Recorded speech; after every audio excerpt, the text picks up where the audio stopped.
জয় গুরুবাম, জয় মা তারা। বন্ধুরা কেমন আছেন সবাই? আশা করছি সবাই ভালো আছেন এবং মা তারা এবং গুরুদেবের কৃপায় সবাই সুস্থ আছেন।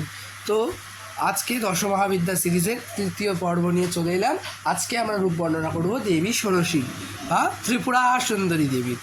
ত্রিপুরা সুন্দরী দেবীর প্রথমেই আমরা ধ্যানটা করে নিই। ধ্যানে বলছে বালার্কমণ্ডলা প্রভাং চতুর্বাহুং ত্রিলোচনাম পাশাঙ্কুশ ধনুর্গানান্ধৈরয়ন্তীং শিবাং ভজে। অর্থাৎ বালার্কমণ্ডলা প্রভাম, বাল অর্ক মণ্ডল প্রভাম, উদয়মান সূর্যের মতো যার গায়ের রং লাল এবং উজ্জ্বল, চতুর্বাহুং যার 4টি হাত আছে, ত্রিলোচনাম যার 3টি নয়ন বা চোখ রয়েছে, পাশাঙ্কুশ ধনুর্গান যিনি তার 4 হাতে পাশ, দড়ি, অঙ্কুশ, ধনুক এবং বাণ ধারণ করে আছেন, তাকেই আমরা ধ্যান করছি। ধারয়ন্তীং শিবাং ভজে, এই রূপধারী সেই পরম শক্তি পরম মঙ্গলময়ী শিবপ্রিয়া ষোড়শীকে আমি ধ্যান করছি। তার রূপ বিস্তৃত বলতে গেলে তিনি দশমহাবিদ্যার অন্যতম।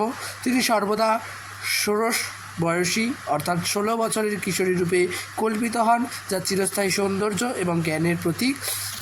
এবং যদি কেউ তার সাধনা করে, তার ধ্যান ও আরাধনা করলে ভক্ত ভোগ, সংসারের সুখ এবং মোক্ষ বা মুক্তি উভয়ই লাভ করেন।